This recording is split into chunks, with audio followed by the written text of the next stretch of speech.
ألا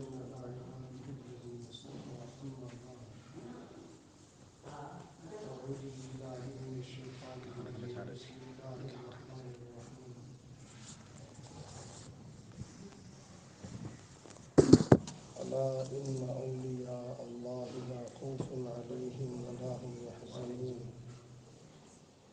الذين آمنوا وكانوا يتقون لهم البشرى في الحياة الدنيا وفي الآخرة لا تبديل لكلمات الله ذلك هو الفوز العظيم صدق الله العظيم سبحان ربك رب العزة عما يصفون وسلام على المرسلين والحمد لله رب العالمين اللهم صل على سيدنا محمد وعلى آله وصحبه اللهم صل على سيدنا محمد وعلى آله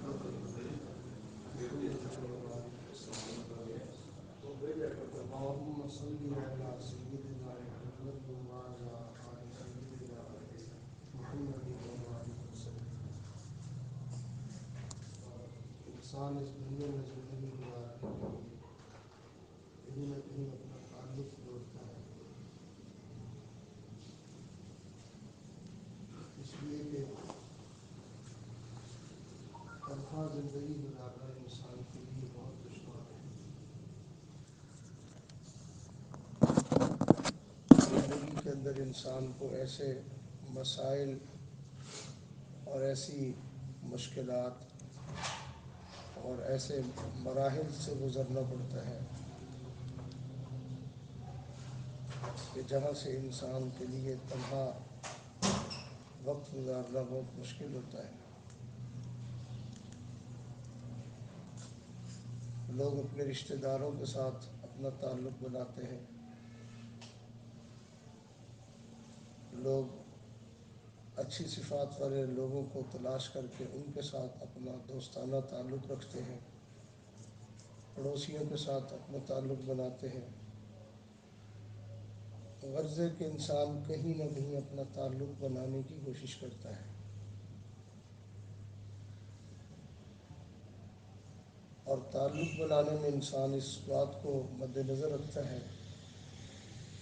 کہ جہاں سے مجھے خیر پہنچے میں وہاں تعلق بناؤں، جہاں سے انسان کو شر پہنچنے کا اندیشہ ہو انسان وہاں سے دور ہو جاتا ہے۔ حتیٰ کہ لوگ خیر کی امید پر کہیں تعلق بنائیں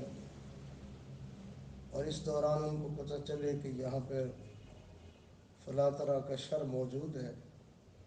تو لوگ اپنے تعلق کا ہاتھ پیچھے کھینچ لیتے ہیں کہ ہم تو یہ سمجھے تھے کہ یہ ایسے اچھے لوگ ہیں، لیکن ہمیں تو اب پتہ چلا کہ ان کے اندر تو فلاں فلاں خرابی اور برائی موجود ہے۔ تو گویا کہ انسان تعلق ایسی جگہ بناتا ہے جہاں سے اس کو خیر پہنچنے کی امید ہوتی ہے یا خیر پہنچنے کا یقین اس کے دل میں ہوتا ہے۔ یہی وجہ ہے کہ اچھے لوگ ہمیشہ معاشرے کے سلجھے ہوئے لوگوں سے اپنا تعلق بناتے ہیں، گندی خصلتوں والے، گندی عادتوں والے، گندی مزاج والے لوگوں سے وہ ہمیشہ دور رہنے کی کوشش کرتے ہیں۔ کوئی جاہل ہو، کوئی ان پڑھ ہو، کوئی بگڑا ہوا انسان ہو تو اس کو دیکھ کر وہ اپنا راستہ ہی بدل لیتے ہیں۔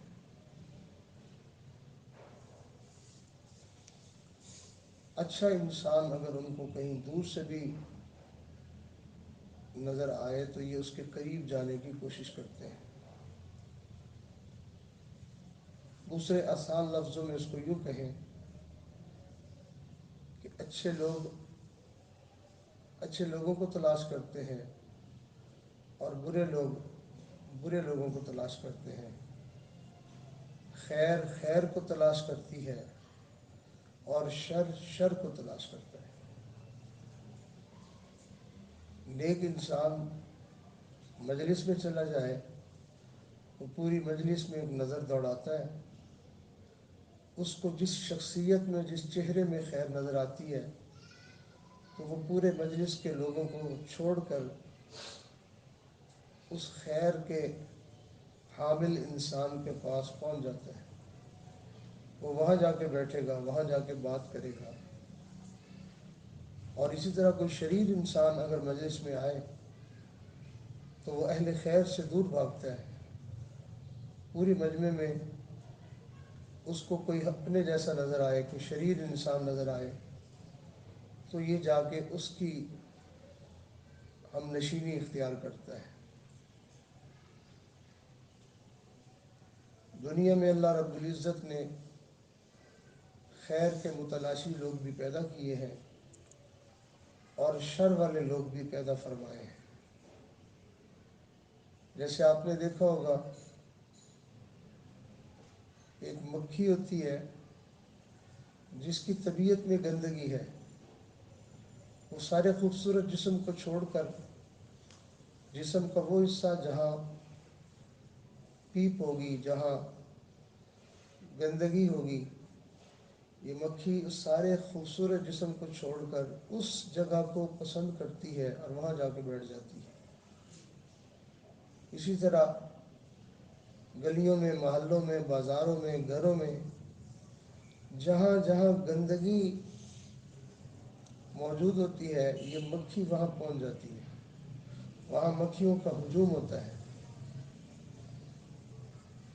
اسی طرح ایک مکھی اللہ تعالیٰ نے بنائی جس کی طبیعت بہت اچھی بنائی،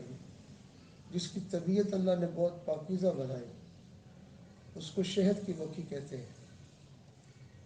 وہ اپنے گھر سے نکلتی ہے، راستے کی بہت ساری گندگیوں کو نظر انداز کرتی ہوئی خیر کی تلاش میں کسی گلشن میں، کسی باغ میں، کسی باغیچے میں پہنچ جاتی ہے اور وہاں پر جا کر وہ پھولوں کو تلاش کرتی ہے، وہ پھلوں کو ڈھونڈتی ہے، وہ خیر کی متلاشی ہوتی ہے، وہ شر کی طرف نظر اٹھا کر نہیں دیکھتی ہے۔ یہ وہ مکھی ہوتی ہے جس کے اندر سے مواد نکلتا ہے تو وہ لوگوں کے لیے نفع کا سبب بنتا ہے، اس کو شہد کہتے ہیں، اور اللہ تعالیٰ نے اس میں شفا رکھی ہے، یہ لوگوں کے نفع کا سبب اور ذریعہ بنتا ہے۔ بالکل اسی طرح اس معاشرے میں لوگ تعلق تو ہر کوئی جوڑتا ہے، لیکن اہل خیر خیر کو تلاش کرتے ہیں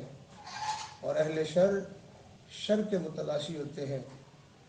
جو نیک لوگ ہوتے ہیں ان کو نیکی کے ماحول اللہ تعالیٰ عطا کر ہی دیتے ہیں، ان کو نیکی کی مجالس نصیب ہو ہی جاتی ہیں، ان کو نیکی کی مقامات دنیا میں نظر آ ہی جاتے ہیں۔ اور جو اہل شر ہوتے ہیں وہ ہر وقت شر میں مبتلا ہوتے ہیں، اگر ان کو کوئی خیر کی بات کہی جائے تو وہ یوں کہہ کے ٹال دیتے ہیں، تو جی ہر طرف برائی ہے، ہر طرف جو ہے وہ بے دینی ہے، ہر طرف بے حیائی ہے، ہر طرف بے شرمی ہے، ہم کیا کر سکتے ہیں؟ یعنی ہم اگر گندگی میں پڑے ہوئے ہیں تو اس میں ہمارا کوئی قصور نہیں ہے، بلکہ ماحول ہی گندا ہے۔ یہ ان کا کہنا ان کو برائی سے بچانے کے لیے کافی نہیں ہوا کرتا۔ آج ہمارا اس خیر کے مرکز میں جمع ہونا اور خیر کی مجلس میں اپنے وقت کو نکال کر پہنچ جانا، یہ اس بات کی دلیل ہے کہ اللہ رب العزت نے ہمارے اندر بھی اپنی رحمت سے کچھ خیر کا ذرہ رکھا ہے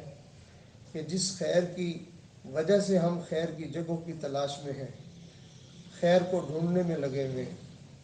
یہ اللہ تعالیٰ کا فضل ہے، اس کا احسان ہے۔ چنانچہ اچھے لوگ ہمیشہ اپنے دوستی کے لیے، اپنی قرابت داری کے لیے، اپنی زندگی کو گزارنے کے لیے اچھے لوگوں کو تلاش کرتے ہیں، اور اچھے کون ہیں اور برے کون ہیں اللہ اور اس کے رسول صلی اللہ علیہ وسلم کی نظر میں اچھے لوگ وہ ہیں جو قرآن والے ہیں، جو دین والے ہیں، جن کو ہم سادے لفظوں میں ہم کہتے ہیں جو اللہ والے ہیں، جن کا تعلق قرآن سے ہے، جن کا تعلق دین سے ہے۔ یہی وہ لوگ ہیں کہ ان کا تعلق اللہ رب العزت کے ساتھ ہے۔ چنانچہ وہ لوگ جو قرآن مجید کے پڑھنے پڑھانے کو اپنا مشغلہ بناتے ہیں، اپنی زندگی اس عظیم مقصد کے لیے لگاتے ہیں، یہ اللہ رب العزت کے چنے ہوئے بندے ہوتے ہیں۔ اللہ رب العزت جس بندے کے ساتھ خیر کا ارادہ کرتے ہیں، جس کے ساتھ اللہ بھلائی کا ارادہ کرتے ہیں، اللہ تعالیٰ اس کو اپنے دین کے ساتھ وابستہ فرما دیتے ہیں۔ نبی علیہ الصلوۃ والسلام کی حدیث مبارکہ ہے، من یرید اللہ بہ خیر یفقہہ فی الدین۔ اللہ جس بندے کے ساتھ خیر اور بھلائی کا ارادہ فرماتے ہیں، اسے اللہ دین کی سمجھ عطا فرما دیتے ہیں۔ کہ قرآن کا پڑھنا، قرآن کا سیکھنا سمجھنا، یہ اللہ تعالیٰ کی طرف سے گویا کہ بندے کو خیر ملنے کا ایک پیغام ہوتا ہے، ایک میسج ہوتا ہے، بندے ہم تیرے لیے خیر کا فیصلہ کر چکے ہیں۔ تو اللہ رب العزت جس بندے کے ساتھ خیر کا ارادہ فرماتے ہیں، اس کو کوئی بڑا کاروباری نہیں بنا دیتے۔ جس کے ساتھ خیر کا ارادہ فرماتے ہیں، اللہ تعالیٰ اس کو کوئی دنیا کے اعتبار سے بہت زیادہ مال و دولت نہیں عطا فرما دیتے، اس کو کوئی وزارت اور بادشاہت نہیں دے دیتے۔ ہاں البتہ یہ یقینی بات ہے کہ اللہ جس کے ساتھ خیر اور بھلائی کا ارادہ کرتے ہیں، اللہ اس کو اپنا قرآن دے دیتے ہیں، اللہ اس کو اپنے دین کی سمجھ دے دیتے ہیں، اللہ اس کو اپنے دوستوں کی معیت عطا فرما دیتے ہیں، اللہ اس کو اپنی محبت دے دیتے ہیں، اللہ اس کو اپنی ملاقات کا شوق دے دیتے ہیں، اللہ اس کو اپنے سامنے جھکنے کی سعادت دے دیتے ہیں، اللہ اسے اپنا نام لینے کی توفیق عطا فرما دیتے ہیں۔ جس انسان کو یہ نعمتیں نصیب ہوں، جان لے کہ اللہ رب العزت نے میرے ساتھ بھلائی کا اور خیر کا ارادہ فرمایا ہے۔ لہٰذا سب سے خیر والے اور سب سے اچھے لوگ وہ ہیں جن کا تعلق اللہ رب العزت کے ساتھ جڑتا ہے، اور یہی وہ لوگ ہیں کہ ان کی وجہ سے تمام معاشرے کو اللہ تعالیٰ نعمتیں عطا فرماتے ہیں۔ یہی وہ لوگ ہیں کہ ان کی وجہ سے دنیا کا سلسلہ اور دنیا کا نظام اللہ تعالیٰ نے چلایا ہوا ہے۔ حدیث مبارکہ میں آتا ہے، لا تقوم الساعة حتى يقال في الارض اللہ اللہ۔ قیامت قائم نہیں ہوگی اس وقت تک جب تک کوئی ایک بندہ بھی اللہ اللہ کہنے والا اس دھرتی پر موجود ہے۔ سبحان اللہ۔ یہ وہ عظیم لوگ ہیں کہ اللہ رب العزت نے ان کی برکت سے اس کائنات کے نظام کو باقی رکھا ہوا ہے۔ یہی لوگوں کی زندگی کی بقا کا ذریعہ ہے، یہی لوگوں کو عزتیں ملنے کا ذریعہ ہے، یہی لوگوں کو رزق ملنے کا ذریعہ ہے۔ یہی وہ لوگ ہیں جن کی برکت سے اللہ تعالیٰ دنیا والوں کو اپنی نعمتوں سے نواز رہے ہیں۔ اللہ رب العزت نے ہمیں اس عظیم طبقے کے ساتھ وابستہ فرما دیا۔ چنانچہ جو انسان اللہ رب العزت کے ساتھ اپنا تعلق بناتا ہے، اللہ پھر اس کو خیریں ہی خیریں عطا فرماتے ہیں، اللہ اس کو اپنی محبت دیتے ہیں، اللہ اس کو اپنا پیار دیتے ہیں۔ کئی مرتبہ مدارس میں پڑھنے پڑھانے والے لوگ، بچیاں اور بچے کئی مرتبہ جو ہے وہ بڑی عمر کے لوگ ہو جاتے ہیں، تو ان کے دل میں بھی شیطان وسوسے ڈالتا رہتا ہے، دیکھو تم تو بس سارا دن یہی پڑھنے پڑھانے میں لگے ہوئے ہو، اور تمہارے پاس تو اچھا گھر بھی نہیں ہے، اور تمہارے پاس تو فلاں چیز بھی نہیں ہے اور فلاں بھی نہیں ہے۔ دیکھیں تو صحیح ہم کس قدر غربت میں، تنگی میں، مسائل میں اور مشکلات میں زندگی گزار رہے ہیں۔ پتہ نہیں کیا وجہ ہے، اللہ تعالیٰ نے ہمارا نصیب ایسا کیوں بنایا ہے۔ گویا کہ دل دل میں اللہ تعالیٰ کے وہ شکوے کر رہے ہوتے ہیں، جبکہ پروردگار نے ان لوگوں کو پوری کائنات میں سب سے زیادہ عظمت والا بنایا ہوا ہے، سب سے زیادہ اللہ تعالیٰ نے انعامات ان کو عطا فرمائے ہوئے ہیں۔ نتیجہ یہ نکلتا ہے کہ جس بندے کو سب سے بڑی دولت عطا کی جائے اور پھر اس کے بعد اس کے دل میں شکوے شکایتیں ہوں اور ناشکری کی کیفیت ہو، تو شیطان اس راستے سے اس کو اس خیر سے محروم کرنے کی تدبیر چلاتا ہے، کوشش کرتا ہے۔ یاد رکھیے، جسے اللہ نے مدرسہ دیا ہے، جسے اللہ نے قرآن دیا ہے، جسے اللہ نے نبی کی احادیث پڑھنے پڑھانے کی سعادت دی ہے، جسے اللہ نے اپنے سامنے جھکنا نصیب کیا ہے، جسے اللہ نے خیر کے کلمات بولنے نصیب فرمائے ہیں، جسے اللہ نے اپنے نیک لوگوں کے ساتھ جو ہے وہ تعلق نصیب فرمایا ہے، علماء، اولیاء، اللہ والے، ان کے ساتھ نسبتیں اللہ تعالیٰ نے نصیب فرمائی ہیں، یہ اس بات کی دلیل ہے کہ اللہ تعالیٰ ان لوگوں سے محبت فرماتے ہیں۔ کسی کہنے والے نے کیا خوبصورت شعر کہا، میری زندگی کا حاصل تیری یاد بن گئی ہے، میری زندگی کا حاصل تیری یاد بن گئی ہے، تیرے وصل کی تمنا میرے دل میں ہے سمائی۔ اللہ میری زندگی کا جو مقصود ہے نا، اب میں نے اس کو تیری یاد، تیرا ذکر، تیری عبادت، تیری نمازیں، تیرے قرآن کی تلاوت، اللہ میں نے اس کو اپنی زندگی کا مقصد بنا لیا ہے، اور تجھے پانا اور تیرا تعلق حاصل کرنا، تیری دوستی اور تیرا پیار حاصل کرنا، اللہ میں نے اس کو اپنی زندگی کا مقصد بنا لیا ہے۔ میری زندگی کا حاصل تیری یاد بن گئی ہے، تیرے وصل کی تمنا میرے دل میں ہے سمائی، میرا دل مچل رہا ہے تیری یاد میں الہی، تیرے نام نے تو دل میں ایک آگ ہے لگائی، اللہ تیرے یاروں میں جینا، اللہ تیرے یاروں میں مرنا، اللہ تیرے عاشقوں سے سیکھا، تیرے سنگ در پہ مرنا، میں یہی سمجھ رہا ہوں تیرے در کی ہے رسائی۔ جب انسان کو نیک لوگوں کی معیت نصیب ہو جائے، جسے قرآن و حدیث کی دولت نصیب ہو جائے، جسے اہل خیر کے ساتھ جو ہے وہ محبت نصیب ہو جائے، سمجھ لے اللہ نے میرے لیے اپنے تک پہنچنے کا دروازہ کھول دیا ہے، اللہ نے میرے لیے جو ہے وہ جنت کے دروازے کھول دیے ہیں۔ تب تو اپنے پیاروں کے ساتھ اس نے مجھے بھی جو ہے وہ تعلق نصیب فرما دیا ہے۔ اس کو جو ہے وہ کہنے والے نے عجیب کہا، فرمایا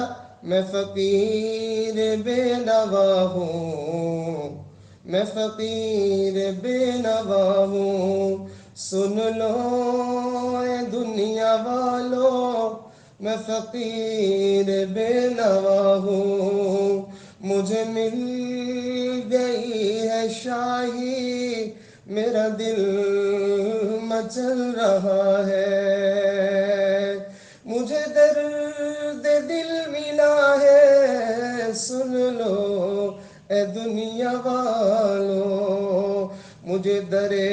خدا ملا ہے، مجھے در مصطفیٰ ملا ہے، سن لو اے دنیا والو، میں فقیر بے نوا ہوں، مجھے مل گئی ہے شاہی۔ جسے اللہ دین دے دے وہ دنیا میں بادشاہ ہوتا ہے اور وہ آخرت میں بھی بادشاہ ہوا کرتا ہے۔ دنیا میں اس کی شاہی بظاہر چھپی ہوئی ہوتی ہے، لوگوں کو نظر نہیں آتی ہے، حقیقت میں اس کو شاہی ملی ہوئی ہوتی ہے۔ یہی تو وجہ ہے ساری مخلوق جب دنیا سے عاجز آ جائے، بے بس ہو جائے، جہاں ڈاکٹر بے بس ہو جائے، جہاں جو ہے وہ دنیا کی مشینریاں بے بس ہو جائیں، جہاں دنیا کے سارے اسباب بے بس ہو جائیں، جہاں مال و دولت بے بس ہو جائے، تو پھر انسان ایسے بادشاہوں کو تلاش کرتا ہے جن کو اللہ والا کہتے ہیں، جن کو قرآن والا کہتے ہیں، جن کو نبی والا کہتے ہیں۔ ان لوگوں کو پھر تلاش کیا جاتا ہے، ڈھونڈا جاتا ہے، لوگ آ کے ان کے سامنے اپنی بے بسی اور اپنی عاجزی اور مسکنت کا اظہار کرتے ہیں، پھر یہ وہ اللہ والے ہوتے ہیں کہ اللہ تعالیٰ ان کی شاہیوں کا جو ہے وہ ظہور فرما دیتے ہیں۔ حضرت خواجہ علی حجویری داتا گنج بخش لاہوری رحمۃ اللہ علیہ، ان کے جو ہے وہ زمانے میں وقت کا ایک راجہ تھا۔ اب وہ جو ہے وہ کسی بندے کو دین کے بارے میں کوئی بات کرنے کی اجازت نہیں دیتا تھا، بڑی سختی کرتا تھا، اور ہر طرف جو ہے وہ شرک اور گندگی کو اس نے پھیلا رکھا تھا، اللہ کا نام تک لینے کی اجازت نہیں دیتا تھا۔ اور حضرت کو جو ہے ان کے شیخ نے وہاں پر جا کے اللہ کے دین کی اشاعت اور ترویج کا جو ہے وہ خدمت ذمہ لگا دی کہ تم جاؤ وہاں پر اور جا کر لوگوں کو اللہ کی طرف بلاؤ۔ اب حضرت جو ہے وہ ایک فقیرانہ روپ دھار لیا اور ایک جھونپڑی بنا لی اور وہاں جا کر بیٹھ گئے۔ لوگ آنے جانے والے دیکھتے تھے، کوئی ملنگ ہے، کوئی فقیر ہے، اور کوئی شاید بھیک مانگنے والا ہے، لیکن حضرت کو تو معاملہ کچھ اور تھا۔ وہ تو اللہ کے دین کے جو ہے وہ فقیر تھے، وہ تو اللہ کے در کے فقیر تھے، وہ دنیا اور مال پیسے کے فقیر تو نہیں تھے، وہ تو دل کے بادشاہ تھے، اور ان کے پاس تو ایسی شاہی تھی کہ جس کا دنیا والوں کا اندازہ نہیں تھا۔ چنانچہ یوں وقت گزرتا رہا اور حضرت اپنا جو ہے وہ جھونپڑی میں اللہ اللہ کرتے، کوئی بندہ آ جاتا اس کو دین کی طرف دعوت دیتے۔ ایک وقت عجیب آ گیا کہ اس وہاں کا جو راجہ تھا، اس کا ایک اکلوتا بیٹا وہ فوت ہو گیا بھرپور جوانی میں۔ ایک دم جو ہے وہ اس کو کوئی دل کا اٹیک ہوا، کیا ہوا کہ اس کو وہ نوجوان بچہ جو ہے وہ موت کے منہ میں چلا گیا۔ اب اس راجے کو یہ بات برداشت نہیں ہو رہی تھی، اس کو بات سمجھ میں نہیں آ رہی تھی کہ میں اس کا حل کروں تو کیا کروں۔ اس کو لوگوں نے کہا یہاں پر ایک جو ہے وہ فقیر آیا ہوا ہے، اس کی باتوں میں ہم نے بڑا اثر دیکھا ہے، اس کی دعاؤں کے اندر ہم نے بڑا اثر دیکھا ہے، اگر آپ اس سے جا کے بات کریں شاید جو ہے وہ معاملہ حل ہو جائے۔ چنانچہ کتابوں میں لکھا ہے وہ وقت کا راجہ وہ چلتا ہوا حضرت کی خدمت میں آیا اور آ کے پاؤں پہ گرا، بڑی عاجزی اور مسکنت کے ساتھ درخواست کرنے لگا، حضرت میرا ایک ہی بیٹا اور جوانی میں وہ فوت ہو گیا، مجھ سے یہ غم برداشت نہیں ہو رہا، آپ مہربانی کریں میرے بیٹے کو زندگی عطا فرما دیں۔ لوگ سمجھتے ہیں کہ شاید ان کے اختیار میں کچھ ہے، یاد رکھیے اللہ رب العزت کے قبضہ قدرت میں سب کچھ ہے، لیکن جن کا تعلق اللہ سے جڑا ہوا ہو، جب اللہ کی بارگاہ میں وہ درخواست کریں، التجا کریں، اللہ کی بارگاہ میں فریاد دیں، اللہ ان کی کہی ہوئی باتوں کو موڑا نہیں کرتے، اللہ ان کی لاج رکھ لیتے ہیں، اللہ لحاظ فرما لیتے ہیں۔ اب جب اس نے آ کے یہ بات کہی، حضرت فرماتے ہیں میں سوچنے لگ گیا کہ میں اب اس کو کیا کروں، کہ میں تو ایک اللہ کا عاجز مسکین بندہ ہوں، اب میں کر بھی کیا سکتا ہوں۔ کہتے میں نے دل میں اللہ تعالیٰ سے بات کی، میں نے کہا یا اللہ آپ جانتے ہیں میں یہاں آپ کے دین کی اشاعت کے لیے آیا ہوں، میں آپ کی دین کی خدمت کے لیے آیا ہوں، اے اللہ تو قدرتوں والا، تو شاہیوں والا، اور تو جو ہے وہ سارے معاملات پر جو ہے وہ تو اپنے ہر فیصلے پر تو غالب ہے، تجھے کامل اختیار ہے، جیسے قرآن مجید کی آیت ہے واللہ غالب علی امرہ، واللہ غالب علی امرہ ولکن اکثر الناس لا يعلمون۔ لوگ نہیں جانتے اللہ تعالیٰ تو اپنے ہر معاملے پر جو ہے وہ کامل اختیار اور کامل قدرت رکھتے ہیں۔ تو دیکھیے اللہ رب العزت کی بارگاہ میں حضرت نے دعا کرنا شروع کر دی کہ یا اللہ اگر آپ مہربانی فرما دیں اس کے بیٹے کو زندہ کر دیں، اللہ تیرے دین کے زندہ ہونے کا ذریعہ بن جائے گا، اللہ تیری بات تیری زمین پر تیرے حکم کے جو ہے وہ نافذ ہونے کا ذریعہ بن جائے گا، تو مہربانی فرما دے، میں تیرا عاجز مسکین بندہ ہوں، اگر معاملہ ایسا حل ہو جائے تو اللہ میرے لیے دین کی محنت کرنا آسان ہو جائے گا۔ چنانچہ اللہ تعالیٰ کی طرف سے معلوم ہوتا ہے کہ جیسے اللہ نے ان کے دل میں الہام فرمایا ہو، بات پوری ہو گئی، دعا قبول ہو گئی، دل کو تسلی اور اطمینان ہو گیا۔ حضرت اس راجے کے ساتھ اٹھ کے چل پڑے، گھر پہنچے، دیکھا وہ جو ہے وہ جوان العمر بچہ جو پڑا ہوا ہے، حضرت نے جا کے اس کے پاؤں کے اوپر ہاتھ رکھا اور فرمایا قم باذن اللہ، اللہ کے حکم سے کھڑے ہو جاؤ۔ اللہ کی قدرت کا کرشمہ ظاہر ہوا، اللہ تعالیٰ نے اس کو پھر سے زندگی عطا فرما دی۔ دیکھیے جہاں دنیا آ کے بے بس ہو جاتی ہے، وہاں پر پھر اللہ تعالیٰ ان لوگوں کو جن کا تعلق اللہ رب العزت کے ساتھ بنا ہوا ہوتا ہے، کیسے اللہ ان کے کمالات کو اور کیسے اللہ تعالیٰ ان کی عزتوں کو لوگوں کے اوپر ظاہر فرماتے ہیں۔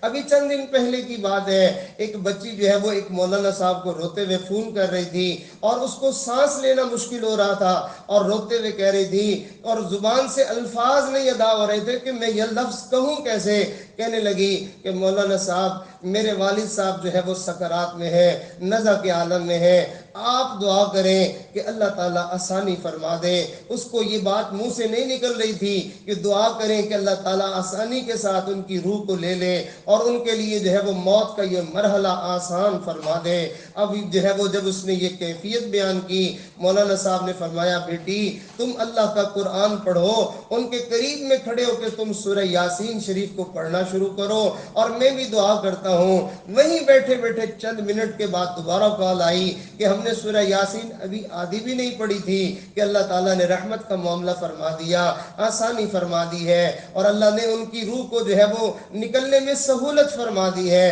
دیکھیے یہ قرآن ایسی دولت ہے، یہ دین ایسی بڑی نعمت ہے، جسے اللہ یہ نعمت عطا فرمائے اللہ تعالیٰ اس بندے کو دنیا میں بھی بادشاہی عطا فرماتے ہیں اور اللہ تعالیٰ اس کو آخرت میں بھی شاہیاں عطا فرماتے ہیں۔ یہ دین کوئی معمولی چیز نہیں ہے۔ قرآن مجید کی ایک سورت ہے جس کو قرآن کریم کی دلہن بھی کہا جاتا ہے، جس کا نام سورۃ الرحمن ہے۔ اللہ نے اس میں اپنی بہت ساری نعمتوں کو گنوایا، ایک نعمت، دوسری نعمت، تیسری نعمت، اللہ تعالیٰ اپنی نعمتوں کو گنواتے جا رہے ہیں۔ لیکن آپ حیران ہوں گی کہ دیکھیے اس سورت کو شروع کریں، اللہ رب العزت اپنے نام کو، اپنی صفت رحمان سے اس سورت کو شروع فرماتے ہیں الرحمن علم القرآن،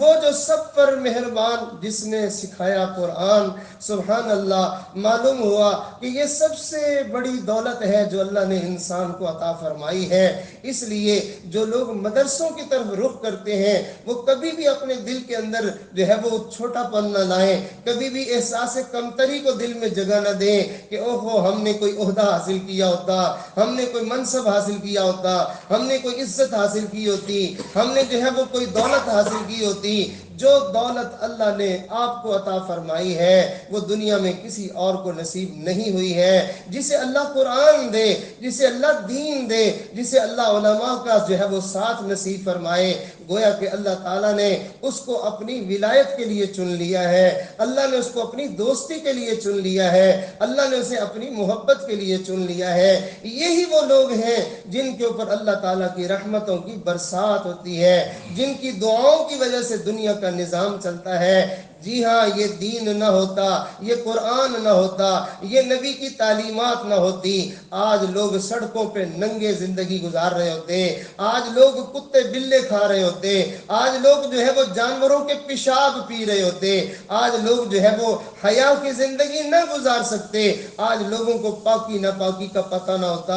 آج لوگوں کو شرم و حیا کا پتہ نہ ہوتا۔ جس جو ہے وہ مہذب قوم کی طرف آج مسلمان للچائی ہوئی نگاہوں سے دیکھتے ہیں، اس گندی قوم کو دیکھے تو صحیح، ان کو تو اپنے خاندان کا پتہ نہیں، اپنے حسب و نسب کا پتہ نہیں، ان کو تو پاکی اور ناپاکی کا پتہ نہیں، اور ان کے جسموں سے تو گندی بدبو آتی ہے، جن کو اپنے استنجے کی خبر نہیں، جن کو غسل تک کا پتہ نہیں، جن کو پاکی اور ناپاکی کا پتہ نہیں، جن کو حلال اور حرام کا پتہ نہیں، جن کو ماں بہن بیٹی کے تقدس کا پتہ نہیں، جن کو اپنے والدین کی عظمت کا پتہ نہیں، جن کو جو ہے وہ اپنے خدا کی پہچان نہیں، جن کو اپنے مرنے کے بعد ان کے ساتھ ہونے والے انجام کی خبر نہیں۔ یہ بھی کوئی بھلا انسان ہے؟ کیا ہوا کہ اس نے دو چار دنیا کی چیزیں ایسی بنا لی، وقتی طور پر اس نے جو ہے وہ لذت حاصل کر لی، سکون حاصل کر لیا، ہمیشہ کی ذلت اپنا نصیب بنا لیا۔ یہ وہ لوگ ہیں جو قرآن کریم پڑھنے والے ہوتے ہیں، ان کا وجود پاکیزہ، ان کا لباس پاکیزہ، ان کے بستر پاکیزہ، پاکیزہ اور ان کے اخلاق پاکیزہ، ان کی نگاہیں پاکیزہ، ان کی زبانیں پاکیزہ، ان کے دل دماغ پاکیزہ، ان کی سوچیں اور خیالات پاکیزہ. اور یہ وہ پاکیزہ لوگ ہیں کہ جن کے بارے میں اللہ تعالیٰ نے اپنی پاکیزہ جنت کے بارے میں ارشاد فرمایا وَذَلِكَ جَزَاءُ مَن تَزَكَّىٰ. یہ جنت بدلہ ہے ان لوگوں کا جنہوں نے اپنے آپ کو پاک کیا، جو ستھرے ہوئے، جنہوں نے پاکیزگیاں حاصل کر لی. یہ پاک لوگ اس پاک گھر میں جائیں گے. آپ دیکھیں اپنے گھر کے اندر سے گندگی کو ہر کوئی باہر نکال پھینکتا ہے، ہمیشہ پاکیزگی کو اپنے گھر میں لانے کی کوشش کرتا ہے. کیا پروردگار ناپاکیوں اور گندگیوں کو جنت میں لے جائیں گے؟ ہرگز نہیں. اللہ رب العزت کے گھر میں جو جانا چاہے، جیسے مسجد میں کوئی جانا چاہے، اسے پہلے وضو کرنا ہوتا ہے، اسے پہلے کپڑے صاف پہننے ہوتے ہیں، غسل کرنا ہوتا ہے، اپنے آپ کو پاک اور صاف کرنا ہوتا ہے، پھر اس کے بعد وہ مسجد میں جانے کے قابل ہوتا ہے. بالکل ایسے ہی جسے جنت میں جانا ہے، اس نے دنیا میں رہ کے جنت میں جانے کا وضو کرنا ہے، اس نے جنت میں جانے کی تیاری کرنی ہے. کیا مطلب؟ آنکھوں کی گندگی بھی صاف کر لو، زبان کی گندگی بھی صاف کر لو، کانوں کی گندگی بھی صاف کر لو، اپنے دل دماغ کی گندگی بھی صاف کر لو. جو صاف ستھرا ہو کر اس دنیا سے جائے گا، آنکھ بند ہونے کی دیر ہے، اس کے لیے جنت کا دروازہ کھول دیا جائے گا. جی ہاں، کئی مرتبہ انسان دین والوں کے طرف تو آ جاتا ہے، دین والوں کے پاس تو آ جاتا ہے، لیکن اپنے اوپر دینی رنگ چڑھانے کی کوشش نہیں کرتا، دینی طرز اپنی زندگی میں لانے کی کوشش نہیں کرتا. رہتا وہی پھر گندا ہی ہے، رہتا پھر وہی نجس ہی ہے. اس کی طور طریقے اور اس کی عادتیں اور خصلتیں وہی اللہ کے دشمنوں جیسی ہوتی ہیں. نگاہیں گندی ہیں، کبھی فلمیں اور کبھی ڈرامے اور کبھی بے حیائی کے مناظر یہ نگاہیں دیکھتی رہتی ہیں. ایسی نگاہیں تو نجس ہوتی ہیں، ایسی نگاہیں تو ناپاک ہوتی ہیں. سیدنا عثمان رضی اللہ تعالیٰ عنہ تشریف فرما ہے، مجلس لگی ہوئی ہے، ایک نوجوان حضرت کی مجلس میں داخل ہوا، حضرت کی نگاہ اس کے چہرے پہ پڑی تو حضرت نے ارشاد فرمایا کیا ہو گیا لوگوں کو کہ ان کی آنکھوں سے زنا ٹپک رہا ہوتا ہے اور وہ اسی طرح ہماری مجلس میں چلے آتے ہیں. جی ہاں، آنکھیں اگر غلط جگہ پہ پڑیں تو یہ آنکھوں کا زنا ہوا کرتا ہے. بے حیائی کے مناظر اور جو ہے غیر محرموں کے اوپر نظر کا پڑنا یہ آنکھوں کا زنا ہے. زبان کا جو ہے وہ غلط بولنا اور غیر مردوں کے ساتھ محبت کے بولنا یہ زبان کا زنا ہوتا ہے. کانوں کا زنا غیر لوگوں کی باتوں کو سننا ہوتا ہے. جو انسان اپنے کانوں کو پاک نہیں کر سکا، اپنی آنکھوں کو پاک نہیں کر سکا، وہ جنت میں جانے کے خیالات کو اپنے دل سے نکال دے. اس لیے کہ اللہ نے وہ سوسائٹی ایسی بنائی ہے، اللہ نے وہ کالونی ایسی بنائی ہے، اللہ نے وہ جہان ایسا بنایا ہے جہاں گندے لوگ نہیں جا سکیں گے، گالیاں بکنے والے نہیں جائیں گے، جہاں بدنگاہی کرنے والے لوگ نہیں جائیں گے، جہاں دوسروں کو دل چیرنے والے لوگ نہیں جائیں گے، ایسی جو ہے وہ بےہودہ باتیں کرنے والے لوگ نہیں جائیں گے، دوسروں کی برائیاں بیان کرنے والے لوگ نہیں جائیں گے، گندی آوازیں سن سن کے خوشی اور فرحت محسوس کرنے والے لوگ اس پاکیزہ جگہ پر نہیں جائیں گے. دین جن کو ملا، معلوم یہ ہوا کہ اس دین نے کچھ بتایا ہے، کچھ ہمیں سکھایا ہے کہ تم اپنی زندگی کو کیسا بنا لو. کتنے افسوس سے یہ بات کئی مرتبہ جو ہے وہ دیکھنے کو ملتی ہے. زبان سے کہتے ہوئے انسان کو ڈر لگتا ہے کہ مدرسوں میں پڑھنے والی بچیاں کئی مرتبہ اپنے اوپر جو ہے وہ غفلت کی وجہ سے اپنی زندگی کے اندر سے اور اپنے آپ کے اندر سے جو ہے وہ گناہوں والی گندگی کو نکال نہیں پاتی ہیں. وہی غلیظ لوگوں والی زندگی ان کے اندر بھی نظر آ رہی ہوتی ہے. کہیں بے پردگی نظر آتی ہے اور کہیں بدنگاہی نظر آتی ہے. جیسے کافر نماز نہیں پڑھتا، ایسے وہ دین پڑھنے کے بعد بھی نمازوں میں کاہلی اور سستی دکھاتی ہے. یاد رکھیے، ہمارے ذہنوں میں تو یہ خیال ہے ہم نے کلمہ پڑھ لیا اور ہم مسلمانوں کے گھر میں پیدا ہوئے اور ہمارے ماں باپ جو ہے وہ مسلمان ہیں، لہٰذا ہم تو جنت کے ٹھیکیدار ہیں. ایسا کچھ بھی نہیں ہے، ایسی کوئی بات بھی نہیں ہے. جناب رسول اللہ صلی اللہ علیہ وسلم کی حدیث مبارکہ ہے، بے نمازی کا حشر قیامت کے دن فرعون کے ساتھ حامان کے ساتھ، قارون کے ساتھ ہوگا، یعنی یہ بے نمازی بندہ انہی کافروں کے ساتھ ہوگا۔ وہ زبان عقیدے کے کافر ہیں اور یہ عمل کا کافر ہے، لہذا جو ٹھکانہ ان کا ہوگا اس کا بھی ٹھکانہ وہی ہوگا۔ الیاذ باللہ، استغفر اللہ۔ ساری زندگی ہم اپنے آپ کو مومن مسلمان سمجھتے رہے، ساری زندگی ہم جو ہے وہ مدرسوں کے چکر کاٹتے رہے، ساری زندگی قرآن کھول کے سامنے بیٹھے رہے، اور بالآخر نتیجہ یہ نکلا کہ اس قرآن سے ہمیں نفع کچھ نہ ہوا، فائدہ کچھ نہ ہوا، اور بالآخر ہم جہنم میں جا پڑے۔ قرآن تو وہ ہے، ان ھذا القرآن يهدي للتي هي أقوم ويبشر المؤمنين الذين يعملون الصالحات أن لهم أجرا كبيرا وأن الذين لا يؤمنون بالآخرة اعتدنا لهم عذابا عظیما۔ دوسری جگہ ارشاد فرمایا، الحمدللہ الذی انزل على عبده الكتاب ولم يجعل له عوجا قيما لينذر بأسا شديدا من لدنه ويبشر المؤمنين الذين يعملون الصالحات أن لهم أجرا حسنا۔ تیسری جگہ فرمایا، الف لام را کتاب انزلناه إليك لتخرج الناس من الظلمات إلى النور۔ یہ قرآن جس کو دیا، اس قرآن کو ملنے کا اور قرآن کے جو ہے وہ نصیب ہونے کا اثر اس صورت میں ظاہر ہوتا ہے کہ یہ قرآن جس کے پاس جاتا ہے اس کو پاک کر کے رکھ دیتا ہے، اس کو گندگیوں سے نکال لیتا ہے، اور اس کو جنت کا راستہ بتا دیتا ہے، اور اس کو نیکی والے اعمال کا راستہ بھی بتاتا ہے، اور اس پر ملنے والے انعامات بھی بتاتا ہے۔ فرمایا، تتجافى جنوبهم عن المضاجع يدعون ربهم خوفا وطمعا ومما رزقناهم ينفقون۔ دیکھا یہاں عمل بتایا جا رہا ہے، قرآن اپنے جو ہے وہ ماننے والوں کو عمل بتا رہا ہے کہ رات کے آخری پہر کی نمازیں، تہجد کی نمازیں، یہ بڑی سعادت کی باتیں ہیں۔ فرمایا یہ انسان کو آسانی کے ساتھ جو ہے وہ جنت میں لے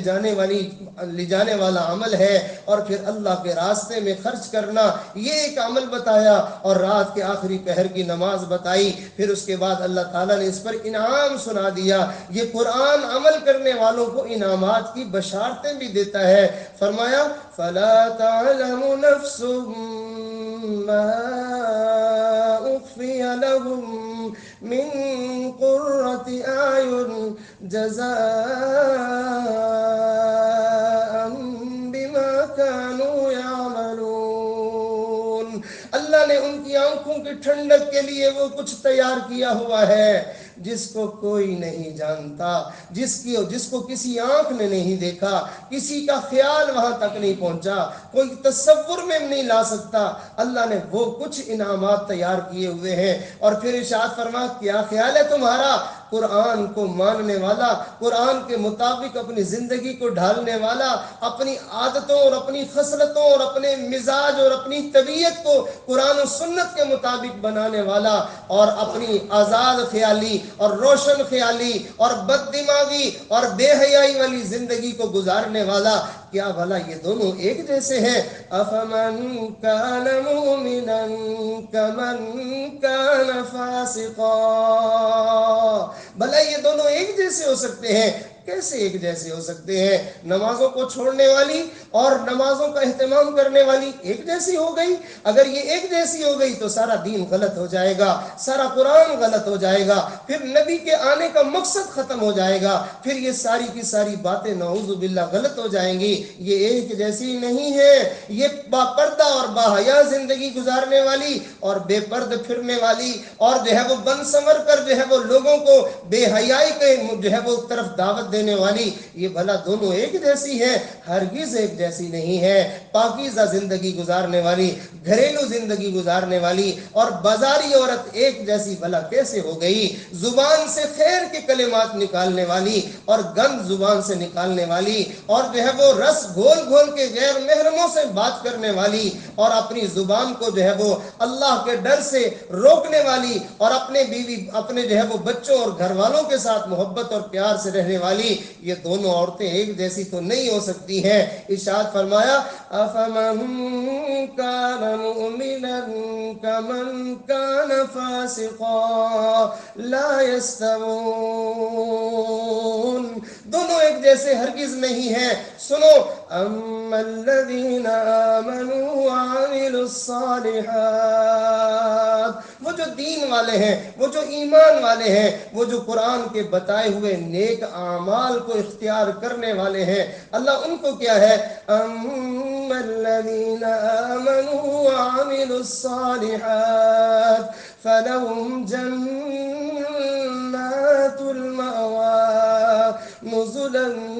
بما كانوا يعملون۔ عزیزہ طالبات، دل میں اتار لیجئے اس بات کو، مدرسے کی تعلیم ڈگری نہیں ہے، مدرسے کی تعلیم کوئی اتھارٹی نہیں ہے، مدرسے کی تعلیم کوئی جو ہے وہ انسان کو اونچا جو ہے وہ بنا کے دکھانے والی چیز نہیں ہے، دوسروں کے سامنے فخر کرنے کے لیے مدرسے کی تعلیم نہیں ہے۔ یہ مدرسے کی تعلیم اپنے آپ کو بدلنے کے لیے ہے، اپنے آپ کو اللہ اور اس کے رسول کی نگاہوں میں پسندیدہ بنانے کے لیے ہے۔ حضرت امام غزالی رحمت اللہ علیہ فرمایا کرتے تھے، جانتے ہو سب سے بڑا عالم کون ہے؟ جس کو زبان دانی پہ عبور ہو، جس نے کتابیں بہت لکھ ماری ہوں، جس کو جو ہے وہ